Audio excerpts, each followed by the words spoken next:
mettre toutes les compagnies. Bon, PLM par-ci, PLM par-là. Oh, ça va. On a le droit d'exister un petit peu ou pas? Très compliqué pour ces deux équipes. Je pense que l'équipe qui va recevoir aura peut-être l'avantage à domicile de jouer à la maison. Jusqu'à minuit, c'est l'after-foot. Oh nom de Dieu, bordel de merde, que c'est bon! C'est pas vrai! Je me lasserai jamais de ces punchlines. L'after jusqu'à minuit sur RMC en simultané. Sur RMC BFM Sport. Bonsoir François Manardo. Bonsoir les amis et bonne année évidemment. Bonne Belle année à toi. 2018. Tu as mis un Merci. petit col roulé pour bien la commencer parce que tout comme moi, Il fait froid dans le tu es en train de perdre ta voix. Exactement, là on est quelques dopés autour de la table. Voilà, exactement, c'est dopé. Pas Jonathan Macardy, il n'a pas besoin de ça. va, c'est Ni le pour whisky. sa voix, ni pour ses muscles. Ça va, C'est le whisky, je Jonathan? t'ai dit. Salut Ouais. Arnaud, salut Dopé François. et bourré, on va voir la différence. Oui, on va voir la D'ici 2 heures en Non, fait. avec modération, toujours. Avec modération.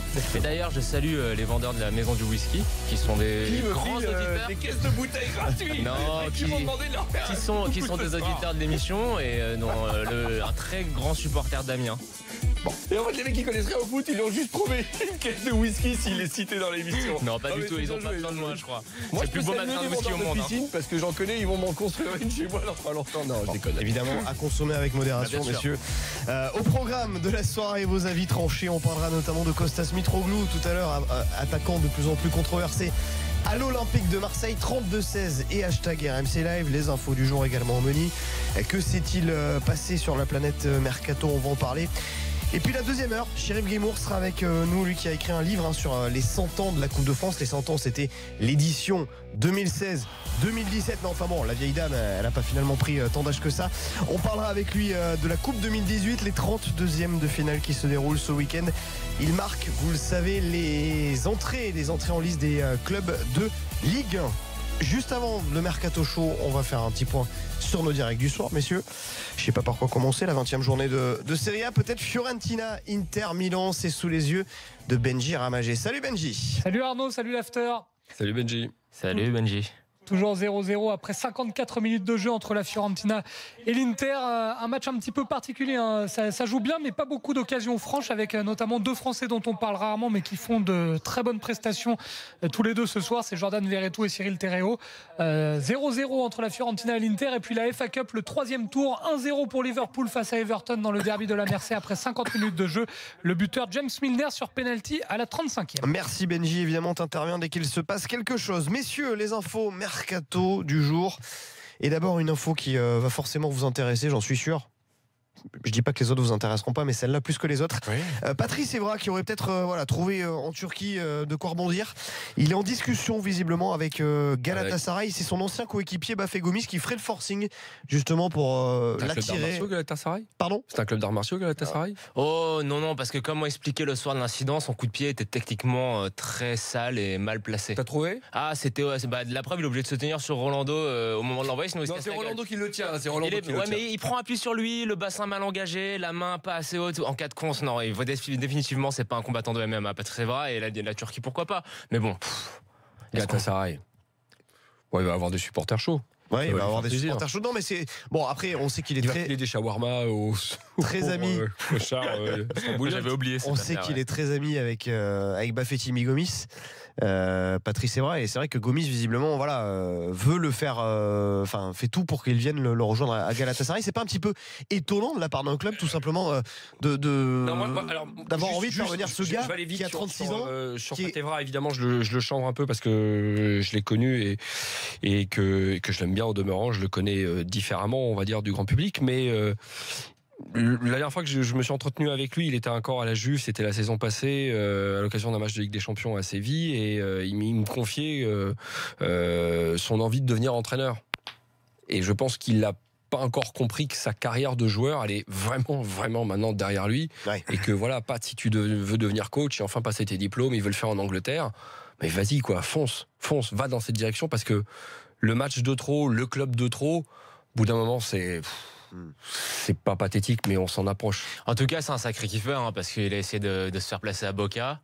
Là, il va à Galatasaray. J'ai l'impression qu'il fait sa tournée d'adieu en disant bon, où est-ce que je peux un peu kiffer mes derniers instants de footballeur, parce qu'on peut dire ce qu'on veut, mais c'est un mec qui aime le foot, tu vois. Ah bah ça oui, à 36 ans pour aller se rechercher un défi en Turquie, oui. C'est un dingue de foot, ce qui n'est pas le cas de tous les joueurs. Ça peut surprendre, mais effectivement, oui, c'est un dingue de foot. Et j'ajouterais, et là, ça va choquer ou surprendre encore, c'est un dingue de l'équipe de France. Mais bon, là-dessus, ça, il n'y a aucun doute à avoir. Hein. Il y en a encore qui le pensent par rapport à 2010, mais en revanche, là-dessus, je pense qu'il est lucide. Il a vraiment fait une croix, quoi. Juste comme ça, est-ce que c'est pas étonnant de la part d'un club comme Galatasaray de chercher à s'attirer les services de ce gars-là? Je redis qu'à 36 ans, qui manifestement, quand même, au niveau physique, il était plus trop. En tout cas, à l'Olympique de Marseille ces derniers mois, avant de se faire virer.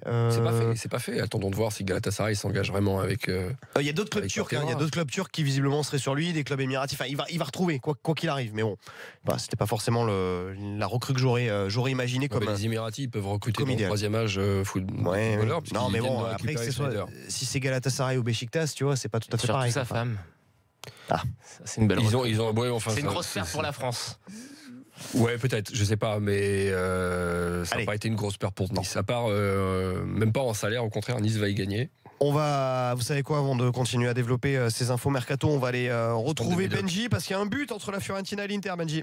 Oui, but marqué par l'Inter, marqué par Mauro Icardi, décidément toujours lui, Jonathan le connaît bien, l'Argentin. Il vient d'ouvrir la marque à la 55e, un coup franc d'abord repris par Icardi, repoussé par le gardien d'une belle parade, Sportiello qui repousse malheureusement dans les pieds d'Icardi.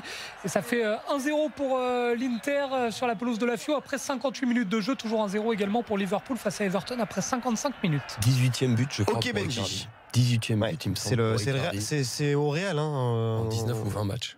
On en parle de Mauro Icardi éventuellement au Real Madrid. Vous savez que Zidane a ouvert la porte éventuellement à des transferts pendant le mercato hivernal, justement parce que Benzema, bon, même s'il est revenu là de blessure et pas forcément très performant depuis le début de l'année, c'est vrai que Mauro Icardi, tu sais quoi, il est quand même assez énorme. Mais t'as raison, mais Icardi, en fait, on en dit ce qu'on en veut. Il y avait le scandale avec Sabio où les tifosi de l'Inter l'attendaient, où il a dit je les prends un par un et tout, mais je pense quand même qu'il est attaché au club de l'Inter et je le vois mal partir comme ça en cours de saison alors que l'Inter joue quelque chose. Oui, non. Non, ça c'est le Real qui approche. Il y a une réflexion qui est différente que oui, et puis ça peut être aussi pour la fin de saison. Enfin, un autre club. Obligé que ce soit. Puis il y a la Coupe du Monde qui arrive, il est pas forcément installé. Enfin, cette pas trop perspective de la Coupe du Monde, c'est celle qui va le plus peser dans la réflexion d'un joueur qui a comme objectif, s'il n'est pas assuré d'être titulaire, et il en fait partie, comme objectif de la disputer avec l'Albi Céleste. Autre info mercato du jour, Wesley Sneijder, on en parlait depuis quelques jours, il est en discussion très avancée avec le club qatari d'Al Gharafa. Apparemment, voilà, il pourrait même signer son contrat dès ce week-end. Il me semble que c'est fait, en tout cas le club d'Al Gharafa au Qatar l'a annoncé.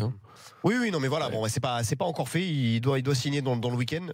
C'est pas une encore grosse économie officialisé dans la masse, en tout cas. Une grosse économie dans la masse salariale de l'OGC Nice et sportivement. Alors, Roland Courbis, quand il a signé cet été à l'OGC Nice, en coulisses, m'avait soufflé. On m'a dit qu'il était cramé. Désolé pour l'imitation, Roland. On m'a dit qu'il était cramé. Et il a été effectivement un joueur qui, outre un peu l'excédent de poids, mais quand il est rentré en jeu, à part un match et demi, a pas montré même pas les lueurs de son talent. Il n'a pas été bon en fait. Quand il a signé cet été, tout le monde était assez enthousiaste. Moi, j'ai tout de suite tiqué sur deux choses. Donc, on se posait des questions. Je me souviens, on était tous les trois ici à se poser beaucoup de questions. Et les deux questions principales que je me posais, c'était une, dans le schéma tactique de Favre, il n'y a pas de meneur de jeu. Donc quid de Wesley Sneijder qui joue forcément dans l'axe, je peux pas le mettre sur un côté, je peux pas le mettre en soutien de l'attaquant, c'est un pur numéro 10. Et la seconde interrogation, c'est que c'est un joueur qui a jamais beaucoup couru et qui a fait courir la balle. Voilà. Si tu cours pas, si tu fais pas tromper défensif, si t'as pas le volume de jeu, c'est mort. Mais c'est dans sa culture parce que il a outre le Real, à l'Inter, il a avec Mourinho le repli défensif, il en savait quelque chose. Après, plus les cannes, sans doute pour faire ce repli. Il était libre dans le schéma. C'était le seul joueur qui ne prenait pas. Oui, mais c'est un joueur 10. Enfin, c'est un 10 presque exclusif. Oui. Sur un côté, il pouvait pas donner grand-chose. À l'Inter, c'était le seul joueur qui était exempt des tâches défensives. Je vais pas dire le schéma, mais les schémas de Favre. Combien de schémas Favre a utilisé cette saison? Et quand il a commencé la Ligue des Champions face à l'Ajax Amsterdam, sur le deuxième tour préliminaire, il a joué avec un 4-2-3-1 qui mettait le Tunisien Srarfi en 10, parce qu'il a un bagage technique, mais surtout, le gamin, il a les cannes. Schneider était censé être ce joueur, mais il a jamais trouvé sa place pour jouer dans cours de la forme. philosophie de jeu que Favre. Et puis pas bon à part un match à Caen. Après, là où moi je suis étonné, là où je suis étonné, c'est que Lucien Favre justement, il a quand même réussi à faire aussi de Balotelli ce qu'il est redevenu à Balotelli à avec Nice, Favre notamment. C'est les deux. Oui, Parce non que mais bon, Balotelli a le à Nice aussi, profil. il y a d'autres joueurs qui se sont relancés. Je pense Arnaud. à Tem Ben Arfa, je pense à Balotelli, même si Ben Arfa c'est encore autre chose. Mais Balotelli a le profil idoine pour jouer dans le système de Favre. Oui. Il a le volume. Il est feignant, mais il a quand même une forte capacité physique, une forte densité physique. On parlait aussi d'un joueur Après, cramé au moment où il est arrivé. Non, il était on pas en cramé, savait, il on en était savait vieux, il a rien. juste besoin d'encadrement. On n'en savait rien. Il avait Non, fait mais 6 mois par-ci, 6 mois par-là. Il était pas cramé physiquement, Arnaud. Il manquait de rythme. Il Bah, avait c'est son vraiment temps, une remise en condition. Oui, mais c'était Faut pas, se souvenir. c'était pas la date de péremption qui s'approchait. Attends, C'était juste. se souvenir en voilà, Italie les exactement. conditions de ses C'était pas- contrats pour C'était éviter pas par qu'il rapport à sorte, son pour âge. l'obliger à C'était pas par s'entraîner, rapport à son etc. C'était un joueur qui, entre Liverpool et Milan AC, je crois qu'il avait disputé 7 ou 8 matchs. Ouais, c'est il ça, était terriblement à court de rythme. Et c'était un joueur aussi qu'il fallait remettre en termes d'état d'esprit sur les rails. Favre et Balotelli ont réussi à relever ce défi. Après, sur le système, dans le 4-4-2, c'est là où il s'exprime le mieux, avec un attaquant qui tourne autour de lui. En 4-3-3, qui est un peu le système aussi maintenant qui plairait avec Saint-Maximin et Pléa sur le côté, ça marche aussi. Mais ça marche aussi pourquoi ? Parce que Balotelli, aujourd'hui, si tu le reprends en sélection italienne, il n'y a pas crié au scandale. C'est un joueur qui est vraiment revenu en forme, qui est vraiment un joueur qui refait parler de lui. On peut pas Maintenant, comparer les deux. la Ligue 1 On peut pas comparer les deux. et le plus haut niveau, on attend de voir. Mais c'est un joueur qui peut prétendre à on retrouver peut la pas sélection. comparer les deux, c'est juste une question d'âge et de potentiel physique, c'est tout. Quoi. Allez messieurs, Ouais. on va accueillir Laurent, supporter de Nice, qui a fait le 32-16. Vous réagissez également sur le hashtag RMC Live à toutes ces infos mercato. Salut Laurent. Bonsoir Salut Laurent, Salut, bonne Laurent. année Laurent. et bonne année à vous. Bon, Merci. sur le cas Schneider, qu'est-ce que t'en penses? Bah, écoute, je trouve que c'est un petit peu dommage. Bon, moi je suis content de le voir partir. Ce qui me frustre un petit peu, c'est qu'au moment où il revenait, j'avais vu le match qu'il avait fait à Caen. Et je l'avais trouvé pas mal, et puis il s'est reblessé derrière. Donc, pour convaincre, c'était déjà difficile, mais là, je pense que bon, c'était trop dur. Bien sûr, Maintenant, moi, je suis assez content qu'il parte parce que bon, visiblement, il y avait trop de soucis, même musculairement pour lui. Mais il y a toujours quand même, bon, je pense que ça va ouvrir une fenêtre financière pour N-Tête, puisque visiblement, il y a un gros salaire à payer, d'après ce que je sais, ce qui viendrait en prêt. Ça, je pense que ça serait une bonne idée, enfin, à condition que il se remette en forme, parce que visiblement il a fait très peu de matchs. Mais moi je suis toujours très inquiet sur le poste d'arrière gauche, parce que depuis le début de la saison, je comprends pas. On joue avec Jallet qui d'ailleurs là est blessé. Quand Jallet est blessé, il n'y a plus personne, parce que maintenant ils mettent Le Marchand qui est quand même un arrière central. Donc je ne comprends pas pourquoi ils font pas un effort aussi pour prendre un arrière gauche. Quand tu veux jouer quand même l'Europa League et viser la 5e place, comment tu peux faire toute une saison sans un vrai arrière gauche? Ils l'ont pris, sauf que c'est un four. Colli, on l'a vu. C'est un four. Je l'ai vu, le seul match qu'il a joué cette saison, c'est un match qui comptait pour du beurre à Arnhem. Et il est pas, je l'ai trouvé pas au niveau. Bon, la cellule de recrutement a le droit de se planter. Ouais, il fait un seul match, mais quand même, il y a moi je pense à Lo Celso à Paris qui prouvait au bout de 10 minutes. Tu dois pouvoir quand même prouver sur 1h30 que tu peux faire quelque chose. C'est vrai que Colli sur ce match-là, ça avait été un désastre. Mais ils l'ont pris, mais est-ce qu'il n'y a pas moyen, là, avec la masse salariale qui se dégage, de prendre justement un arrière-gauche? Visiblement, c'est pas dans l'intention des dirigeants niçois. Je ne sais pas si vous avez des infos à ce niveau-là. Non, pas plus que toi, mais de toute façon, c'est toujours des situations en hiver qui sont compliquées parce que tu prends des joueurs qui sont pas au top de leur forme, donc c'est des paris aussi, et tu peux te planter. Alors, la cellule de recrutement de l'OGC Nice, elle a connu des meilleures saisons que la dernière intersaison. Là, Le Marchand, je l'ai pas trouvé mauvais, moi, sur le côté gauche, même si c'est pas son poste de prédilection. Quand le gamin, gamin, c'est pas péjoratif non plus, quand Sarr a eu quelques titularisations sur ce poste aussi qu'il a pu occuper par le passé, il n'a pas été catastrophique. Et enfin, mais c'est pas top. Non, mais tu dois faire avec la boîte à outils que tu as, Jean. Voilà, bien sûr. Il faut que tu fasses. Mais c'est comme tu l'as dit, c'est du bricolage. Le vrai joueur qui manque dans cet effectif à ce poste-là, c'est celui qu'ils ont prêté à l'Olympique de Nîmes, et c'est Boscali, qui est en équipe de France Espoir, qui lui a été formé au club, certes, mais qui est je pense un bon joueur à ce poste-là de devenir, qu'ils ont prêté. Voilà, c'est comme ça, ils peuvent pas le récupérer. Et là, pour le coup, je pense que dans la situation que connaît le club actuellement, il aurait été titulaire. Hitmayer, il paye la connerie d'Albert. Hein, ça, il l'a payé en longtemps. Hein. On remercie Laurent en tout cas d'avoir fait le 32-16, supporter de l'OGC Nice. Ils ont tergiversé, ils ont trop attendu. Bonne soirée. Il cartonne pas. Hein. Vous dites pas bonne soirée à Laurent. Bonne soirée Laurent. On continue à développer notre info mercato, nos infos mercato du jour. Tiens, Zinedine Machach qui devrait a priori rebondir à Naples. Alors ça, moi je dois vous avouer que c'est quand même l'info depuis le début du mercato qui m'a fait le plus réagir. L'ancien Toulousain viré quand même pour avoir frappé un entraîneur d'une équipe, d'une autre équipe que l'équipe première en l'occurrence, du TFC. Non mais recruté par Naples. Je veux dire, il n'est pas recruté par Sassuolo ou par Benevento. Avec tout le respect qu'on doit à ces clubs-là. De garder la tête froide là-dessus. Bon, c'est un joueur qui est pétri de qualité. Okay. Ouais, vraiment ça, on l'a dit à l'OM, on l'a dit au TFC. Écoute jusqu'au bout. Ah oui, il a un gros volume de jeu. Oui. Techniquement, c'est quand même pas mal. Et il a une très bonne qualité de passe. Le fait étant qu'en France, ça marche pas. Moi, je pense qu'au Napoli, quand je vois, par exemple, le match d'Adamounas en coupe, la gestion d'Adamounas par Maurizio Sarri et les progrès d'Adamounas, je me dis pourquoi pas. Il a du potentiel, je pense qu'il a besoin d'être drivé, je pense qu'il va arriver, il va rencontrer un fou furieux d'entraîneur qui va rien lui laisser passer, qui le fera pas jouer tant qu'il assimile pas certains préceptes et qu'il acquiert pas une certaine intelligence de jeu. Il a le potentiel pour, je pense il va être dans les mains parfaites. Alors son agent est très fort, hein, mais il va être dans les mains parfaites pour progresser, pour réaliser son potentiel. Je demande à voir. Après, attention, hein, au Napoli, Sarri, il en a des milieux de terrain dans son genre. Et il les fait pas jouer pour autant. Rogue, Zielinski, Diawara, Jorginho, Alan, il y a du monde. Hein. Va falloir, à mon avis, s'il y va, c'est pour finir sa formation, pour faire les entraînements, mais je doute qu'on le voit. C'est du moins cette année. Bon, François. Moi, je suis un peu surpris qu'ils aillent le chercher. Pas simplement par rapport... oui, il a des qualités, mais pas simplement par rapport au fait de récupérer de la qualité dans l'effectif. C'est toujours cette question, qu'est-ce que tu fais, qu'est-ce que tu proposes à un gamin, quel temps de jeu tu vas lui donner. Et lui, du coup, ok, il y a le salaire. Ok, ça peut leur faire tourner la tête, parce qu'entre Toulouse et Naples, il n'y a pas grand-chose il n'y a pas beaucoup à hésiter, même si dans l'histoire des Coupes d'Europe, ça s'est passé dans le sens de Toulouse. Mais pour un gamin qui a ce talent-là, et qui doit le démontrer, quelque part, Harit s'en sort mieux avec Schalke. Et lui, c'est à peu près la même génération, hein, mais lui, qu'est-ce qu'il va pouvoir... ok, c'est bien les entraînements à Naples, tu le dis, mais qu'est-ce qu'il va pouvoir en tirer pour son bénéfice et Naples aussi. Je vais te répondre clairement. Je l'ai vu, on l'a vu jouer. J'ai eu une attention particulière quand il a joué à l'OM. Il n'a pas joué beaucoup, mais voilà.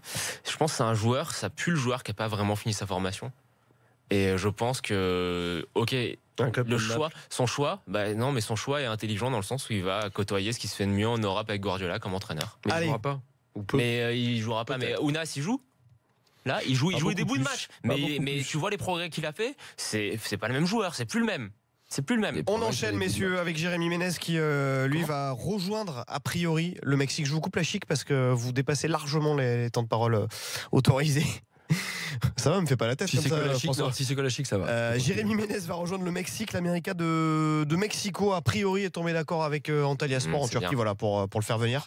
Encore un joueur français au Mexique, pourquoi pas. Très bien. Bon. Là, on est dans ouais, mais on est sur des types en fin de carrière et qui prennent. Oui, alors ils kiffent. Jérémy Ménez, attends, c'est pas tout à fait fin de carrière quand même. Hein.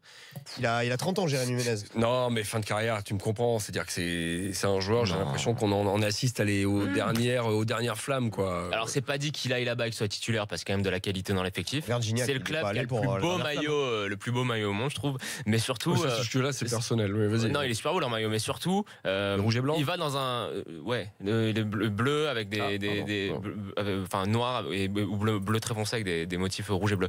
Bref, il va dans un championnat qui est quand même très compétitif. Il y a quand même un très bon niveau, il y a des très bons joueurs.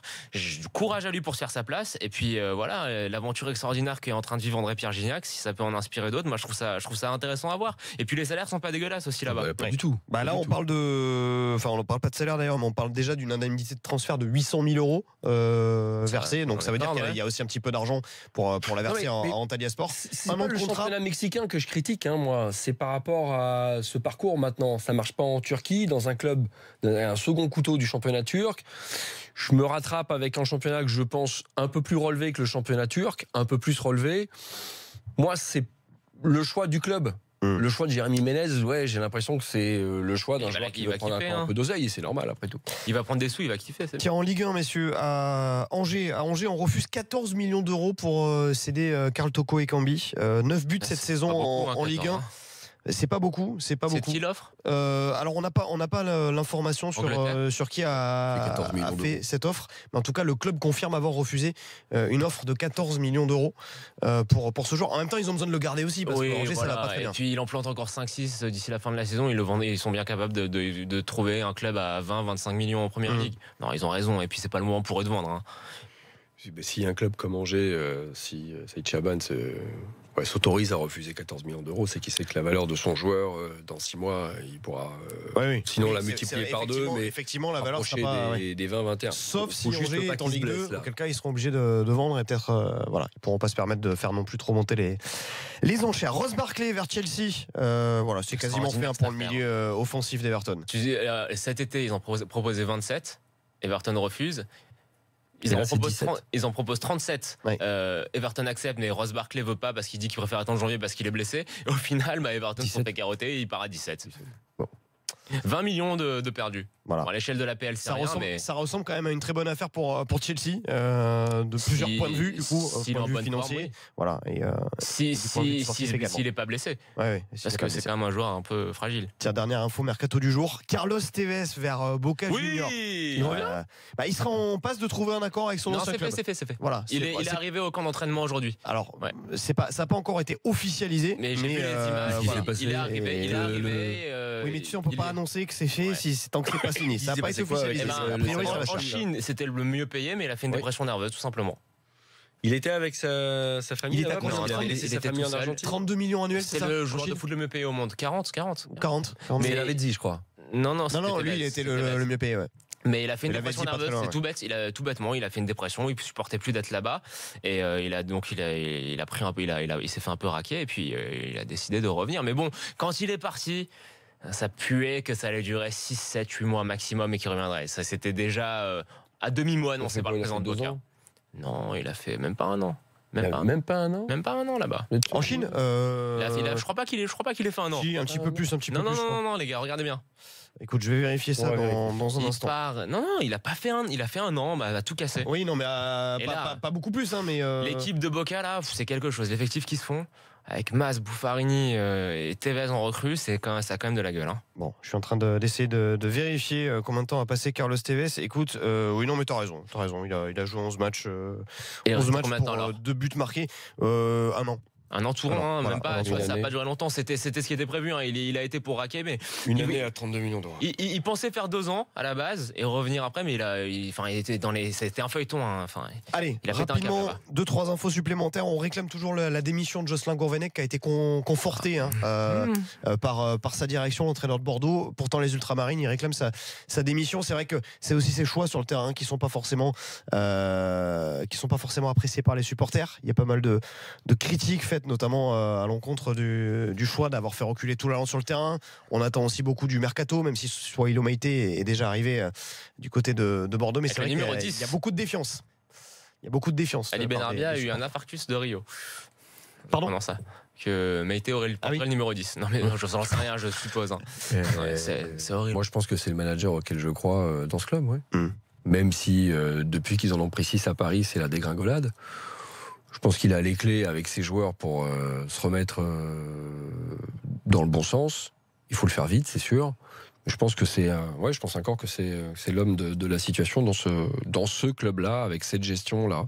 Est-ce que c'est un bon technicien et tacticien? Sûrement. Je pense que le travail qu'il a réalisé à Guingamp est un travail qui plaide pour lui, avec une autre qualité d'effectif. Un très bon technicien. C'est un bon manager tacticien aussi. En revanche, le doute que j'ai, c'est est-ce qu'il a en lui le caractère pour prendre un club de ce standing-là. Et pour l'instant, moi je suis très enthousiaste. Le standing de Bordeaux. Jonathan, le standing de Bordeaux. C'est vrai que c'est calme. Mais on attend des résultats. Plus le standing d'une certaine époque. On n'attend pas juste que ton équipe joue bien. On attend des résultats. Pas. Il y a des impératifs économiques et des impératifs de résultats que je n'avais pas à Guingamp. Mais après, j'adore Gourvenec, donc je suis un peu. Honnêtement, je sais pas quoi en penser pour l'instant. Je pense qu'il y a des soucis par rapport à l'outillage, par rapport à la qualité de l'effectif. Ouais. Et ils attendent encore beaucoup de joueurs. C'est vrai qu'ils en ont 6 au parc et qu'après c'est une dégringolade. Mais le recrutement, c'est lui qui l'a fait de A à Z cet été. Et les joueurs qui voulaient planter sur ça. Oublier l'élimination face aux Hongrois de Vidéoton au cœur de l'été en tour préliminaire d'Europa League. Tiens, des légendes suédoises en pagaille qui arrêtent en ce moment. On a vu Kim Karlström l'autre jour. Là, c'est Johan Elmander qui a annoncé qu'il mettait fin à sa carrière aujourd'hui. Il est où ? Il évoluait en D2 suédoise. Et je crois que c'était en D2 suédoise. Et il a décidé d'arrêter tout de suite sa carrière. Une petite larme. Mais écoute un petit peu, parce que moi je me souviens d'un triplé qui avait permis à Toulouse d'aller jouer la Ligue des Champions 2007. Contre Liverpool. Oui, contre Liverpool. Préliminaire contre Liverpool. 1-0 au stadium, 4-0 en C'est un putain de joueur. Hein. C'est un sacré joueur. Sacré neuf. Hein. Sacré neuf, ouais. Il était à Bolton beaucoup, non, en Angleterre. Oui, effectivement, après le TFC. Il n'a pas évolué dans un grand club. Non, mais bon. En tout cas, avec le TFC, il les avait un petit peu portés vers le haut. Messieurs, c'est quelque chose. Hein. On va marquer une pause dans un instant. L'after revient. Tiens, d'abord un petit point sur les scores sur nos terrains du soir en Italie, notamment Belgi Ramaggi, le match entre la Fiorentina et l'Inter Milan. Il y a toujours un 0 pour l'Inter, but de Mauro Icardi à la 55e et puis égalisation d'Everton dans le derby de la mer. C'est un but partout désormais. Les buteurs James Milner sur penalty et Gylfi Sigurdsson pour l'équipe d'Everton. Allez, les avis tranchés dans un instant. Pas de jaloux, on parlera de l'OM et du PSG.